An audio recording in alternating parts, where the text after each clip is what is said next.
ಬಿಜೆಪಿಯ ಈ ಬಣ ಜಗಳ ಬಣ ಬಡಿದಾಟ ಈಗ ಹೈಕಮಾಂಡ್ ಅಂಗಳ ತಲುಪಿದೆ. ದೆಹಲಿ ಭೇಟಿ ನೀಡ್ತಾ ಇದ್ದಾರೆ ಯತ್ನಾಳ್. ದೆಹಲಿಗೆ ಭೇಟಿ ನೀಡ್ತಾ ಇರುವಂತ ಈ ಟೈಮ್ನಲ್ಲೇ ಶಾಸಕ ಯತ್ನಾಳ್ಗೆ ಇದು ಬಿಗ್ ಶಾಕ್. ಕೇಂದ್ರ ಶಿಸ್ತು ಸಮಿತಿಯಿಂದ ರೆಬೆಲ್ ನಾಯಕನಿಗೆ ಈಗ ನೋಟಿಸ್ ಅನ್ನ ನೀಡಲಾಗಿದೆ. ಕೊನೆಗೂ ಕೂಡ ಹೈಕಮಾಂಡ್ ಎಚ್ಚೆತ್ತುಕೊಂಡಿದೆ. 10 ದಿನಗಳ ಒಳಗೆ ಉತ್ತರ ನೀಡುವಂತೆ ಯತ್ನಾಳ್ಗೆ ಸೂಚನೆಯನ್ನ ನೀಡಲಾಗಿದೆ. ಬಿಎಸ್ವೈ ಕುಟುಂಬದ ವಿರುದ್ಧ ಗುಡುಕ್ತಾ ಇದ್ದಾರೆ ಯತ್ನಾಳ್. ರಾಜ್ಯ ಬಿಜೆಪಿಯಲ್ಲಿ ಬಡಬಡಿದಾಟ ತಾರಕಕ್ಕೇರ್ತಾ ಇದೆ. ಯತ್ನಾಳ್ಗೆ ಈಗ ಶೋಕಾಸ್ ನೋಟಿಸ್ ಅನ್ನ ನೀಡಿದೆ ಕೇಂದ್ರ ಶಿಸ್ತು ಪಾಲನಾ ಸಮಿತಿ. ಕಳೆದ ರಾತ್ರಿಯೇ ದೆಹಲಿಗೆ ತೆರಳಿದ್ದಾರೆ ಶಾಸಕ ಯತ್ನಾಳ್. ನೋಟಿಸ್ ಅನ್ನ ಕೊಟ್ಟಿದ್ದಾರೆ. ಈ ರಾಜ್ಯದ ಬಿಜೆಪಿಯ ಈ ಬಣ ಜಗಳ ಇದೆಯಲ್ಲ, ಇದು ಬಹಳ ವಿಕೋಪಕ್ಕೆ ಹೋಗುವಂತ ರೀತಿಯಲ್ಲಿ ಕಾಣಿಸ್ತಾ ಇದೆ. ಆ ಸಂದರ್ಭದಲ್ಲಿ ಹೈಕಮಾಂಡ್ ಮಧ್ಯ ಪ್ರವೇಶ ಮಾಡೋದು ಅನಿವಾರ್ಯ ಆಗಿತ್ತು. ಹೈಕಮಾಂಡ್ ಕೊನೆಗೂ ಕೂಡ ಎಚ್ಚೆತ್ತುಕೊಂಡಂತೆ ಕಾಣಿಸ್ತಾ ಇದೆ. ಬಿಜೆಪಿಯ ಶಿಸ್ತು ಸಮಿತಿ ಈಗ ಶಾಸಕ ಬಸನಗೌಡ ಪಾಟೀಲ್ ಯತ್ನಾಳ್ಗೆ ಶೋಕಾಸ್ ನೋಟಿಸ್ ಅನ್ನ ಜಾರಿ ಮಾಡಿದೆ. ಈ ಹಿಂದೆ ವಿಜೇಂದ್ರ ದೆಹಲಿ ಭೇಟಿಯನ್ನ ಕೊಟ್ಟರು. ಭೇಟಿ ಕೊಟ್ಟ ಬೆನ್ನಲ್ಲೇ ಈ ಬೆಳವಣಿಗೆ ನಡೆದಿರುವಂತಹ ವಿಚಾರ ಕೂಡ ಗಮನಿಸಬೇಕಾಗಿರುವಂತ ಅಂಶ. ಜೊತೆಯಲ್ಲಿ ಸಾಕಷ್ಟು ವಿಚಾರಗಳನ್ನ ಈ ನೋಟಿಸ್ನಲ್ಲೂ ಕೂಡ ನೀಡಲಾಗಿದೆ, ಮೆನ್ಷನ್ ಮಾಡಲಾಗಿದೆ ಅನ್ನುವಂಥ ಮಾಹಿತಿ ಈಗ ಲಭ್ಯ ಆಗ್ತಾ ಇದೆ. ಒಂದಷ್ಟು ಅಶಿಸ್ತಿನ ಕೆಲಸಗಳನ್ನ ನೀವು ಮಾಡಿದ್ದೀರಾ ಅನ್ನುವಂಥ ಮಾತನ್ನ ಈ ನೋಟಿಸ್ನಲ್ಲಿ ಹೇಳಲಾಗಿದೆ ಅನ್ನುವಂಥ ಮಾಹಿತಿ ಕೂಡ ಲಭ್ಯ ಆಗ್ತಾ ಇದೆ. ಮತ್ತಷ್ಟು ಡೀಟೇಲ್ಸ್ ಅನ್ನ ನೀಡ್ತಾರೆ ನಮ್ಮ ಪ್ರತಿನಿಧಿ ರೂಪೇಶ್ ಬೈಂದೂರು. ನೇರ ಸಂಪರ್ಕದಲ್ಲಿ ಜಾಯಿನ್ ಆಗ್ತಾ ಇದ್ದಾರೆ. ರೂಪೇಶ್, ಕೊನೆಗೂ ಕೂಡ ಹೈಕಮಾಂಡ್ ನಾಯಕರು ಎಚ್ಚೆತ್ತುಕೊಂಡಿದ್ದಾರೆ. ಆದರೆ ಇದು ವಿಜೇಂದ್ರ ದೆಹಲಿಗೆ ಭೇಟಿ ಕೊಟ್ಟ ನಂತರದಲ್ಲಿ ಆಗ್ತಾ ಇರುವಂತಹ ಬೆಳವಣಿಗೆ ಆಗಿರೋದ್ರಿಂದ ವಿಜೇಂದ್ರ ಏನಾದರೂ ಶಿಸ್ತು ಕ್ರಮ ಕೈಗೊಳ್ಳಿ ಅನ್ನುವಂಥ ನಿಟ್ಟಿನಲ್ಲಿ ಏನಾದರೂ ಹೇಳಿದ್ರಾ ಅನ್ನುವಂಥ ಪ್ರಶ್ನೆಯೂ ಕೂಡ ಈಗ ಕಾಡ್ತಾ ಇರೋದು ಒಂದು ಕಡೆಯಲ್ಲಿ. ಮತ್ತೊಂದು ಕಡೆಯಲ್ಲಿ ನೋಟಿಸಲ್ಲಿ ಏನಂತ ಮೆನ್ಷನ್ ಮಾಡಿದ್ದಾರೆ, ಯಾವೆಲ್ಲ ವಿಚಾರಗಳ ಬಗ್ಗೆ ಅಂಶಗಳ ಬಗ್ಗೆ ಮೆನ್ಷನ್ ಮಾಡಲಾಗಿದೆ, ಡೀಟೇಲ್ಸ್ ಅನ್ನ ಕೊಡೋದಾದ್ರೆ ರೂಪೇಶ್.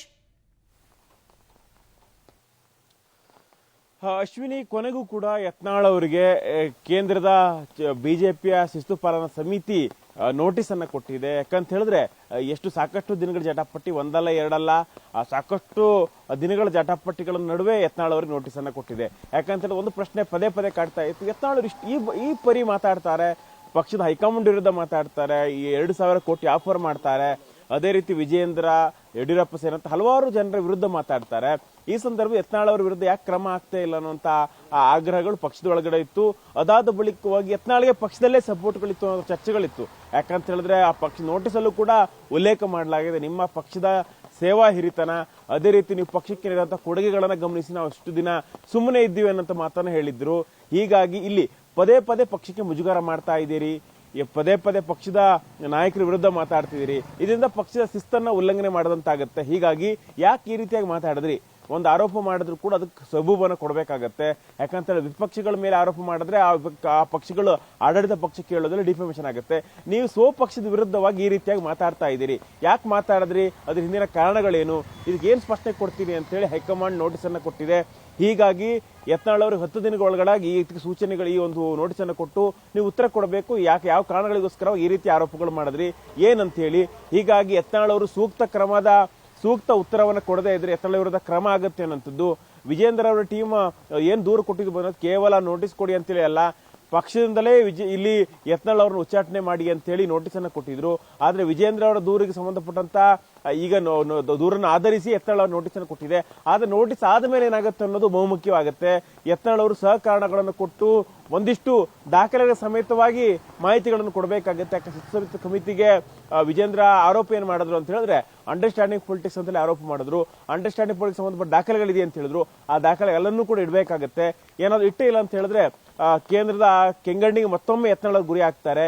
ಹೀಗಾಗಿ ಯತ್ನಾಳ್ ಅವರು ಏನ್ ಸ್ಪಷ್ಟನೆ ಕೊಡ್ತಾರೆ, ಆ ಸ್ಪಷ್ಟನೆ ಕೊಟ್ಟಂತ ಸ್ಪಷ್ಟನೆಗೆ ಕೇಂದ್ರದ ಬಿಜೆಪಿ ನಾಯಕರು ಯಾವ ರೀತಿಯಾಗಿ ಪ್ರತಿಕ್ರಿಯಿಸ್ತಾರೆ ಅಂತ ನೋಡ್ಬೇಕಾಗುತ್ತೆ.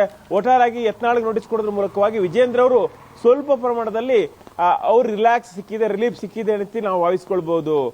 Ashwini. Okay Rupesh, thank you ಡೀಟೇಲ್ಸ್ಗೆ. ಇನ್ನು ಬಿಜೆಪಿಯ ನಾಯಕರಾಗಿರುವಂತಹ ಹಾಲಪ್ಪ ಆಚಾರ್ ನಮ್ಮ ಜೊತೆ ಈಗ ಅವರು ದೂರವಾಣಿ ಸಂಪರ್ಕದಲ್ಲಿ ಜಾಯಿನ್ ಆಗಿದ್ದಾರೆ. ಹಾಲಪ್ಪ ಅವರೇ ನಮಸ್ತೆ. ಸರ್ ನಮಸ್ತೆ.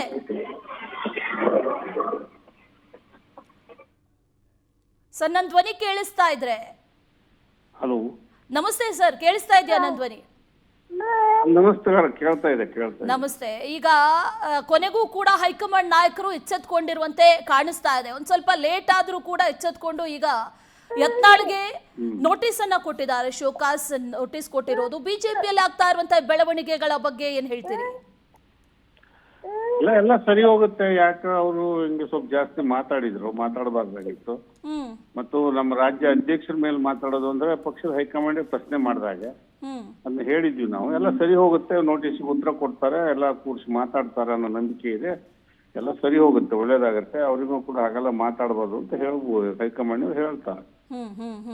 ಈಗ ಯತ್ನಾಳ್ಗೆ ನೋಟಿಸ್ ಕೊಟ್ಟಿದ್ದಾರೆ ಒಂದ್ ಕಡೆ, ಮತ್ತೊಂದ್ ಕಡೆಯಲ್ಲಿ ಇದೇ ಬಣದಲ್ಲಿ ಪ್ರತಾಪ್ ಸಿಂಹ ಕೂಡ ಮಾತಾಡಿದ್ರು, ಜೊತೆಗೆ ಜಾರಕಿಹೊಳಿ ಕೂಡ ಇದ್ದಾರೆ, ಅರವಿಂದ ಲಿಂಬಾವಳಿ ಕೂಡ ಇದ್ದಾರೆ. ಅವ್ರ ವಿರುದ್ಧ ಕೂಡ ಹಾಗಾದ್ರೆ ಪಕ್ಷ ಶೋಕಾಸ್ ನೋಟಿಸ್ ಅನ್ನ ಕೊಟ್ಟು ಶಿಸ್ತು ಕ್ರಮಕ್ಕೆ ಆದೇಶವನ್ನ ಏನಾದ್ರೂ ನೀಡುತ್ತಾ ಹಾಗಾದ್ರೆ?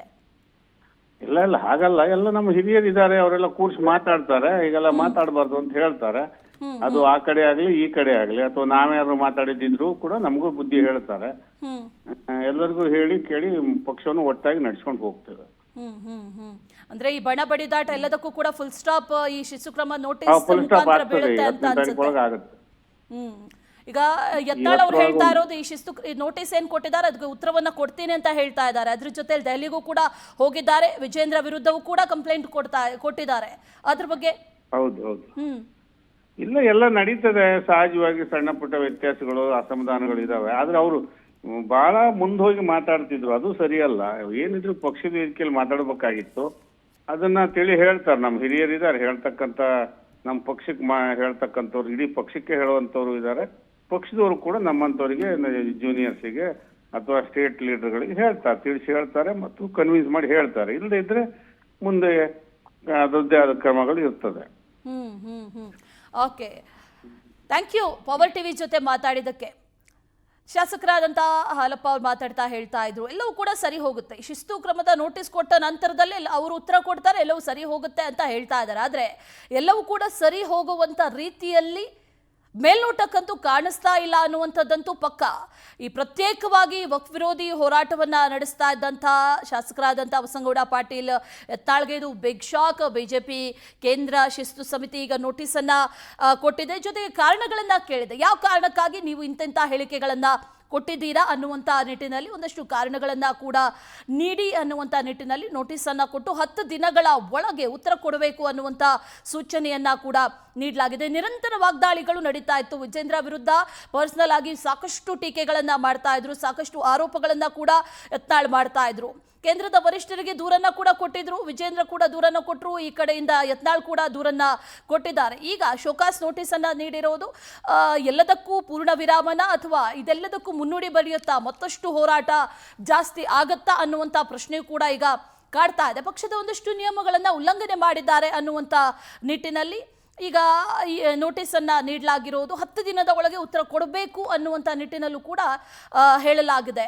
ಈ ನೋಟಿಸಲ್ಲಿ ಏನಿದೆ ಅನ್ನೋದನ್ನು ಗಮನಿಸ್ತಾ ಹೋಗೋದಾದರೆ ರಾಜ್ಯ ಮಟ್ಟದ ಪಕ್ಷದ ನಾಯಕರು ಅವರು ಜೊತೆಗೆ ವಿಜೇಂದ್ರ ವಿರುದ್ಧ ಮಾಡ್ತಾ ಇರುವಂಥ ಈ ನಿರಂತರ ವಾಗ್ದಾಳಿಗಳಾಗಿರ್ಬೋದು, ಜೊತೆಗೆ ಪಕ್ಷದ ಚಿಹ್ನೆಯ ಅಡಿಯಲ್ಲೇ ಮಾಡ್ತಾ ಇರುವಂಥ ಹೋರಾಟಗಳಾಗಿರ್ಬೋದು, ಪಕ್ಷದ ನಿರ್ದೇಶನಗಳು ಸಿಕ್ಕರೂ ಕೂಡ ಯಾವುದೇ ರೀತಿಯ ಅದಕ್ಕೆ ಒತ್ತನ್ನ ಕೊಡದೆ ಧಿಕ್ಕರಿಸ್ತಾ ಇದ್ದಾರೆ. ಜೊತೆಗೆ ಪಕ್ಷದ ವಿವಿಧ ವೇದಿಕೆಗಳಲ್ಲೂ ಕೂಡ ಇದು ಚರ್ಚೆ ಆಗ್ತಾ ಇದೆ. ಹಾಗಾಗಿ ಇದೆಲ್ಲದಕ್ಕೂ ಕೂಡ ಕಂಟ್ರೋಲ್ ಹಾಕಬೇಕು ಅನ್ನುವಂಥ ನಿಟ್ಟಿನಲ್ಲಿ ಈಗ ಶೋಕಾಸ್ ನೋಟಿಸ್ ಅನ್ನ ನೀಡಲಾಗಿದೆ. 10 ದಿನಗಳ ಒಳಗೆ ಯತ್ನಾಳ್ ಉತ್ತರ ಕೂಡ ಕೊಡಬೇಕಾಗಿದೆ.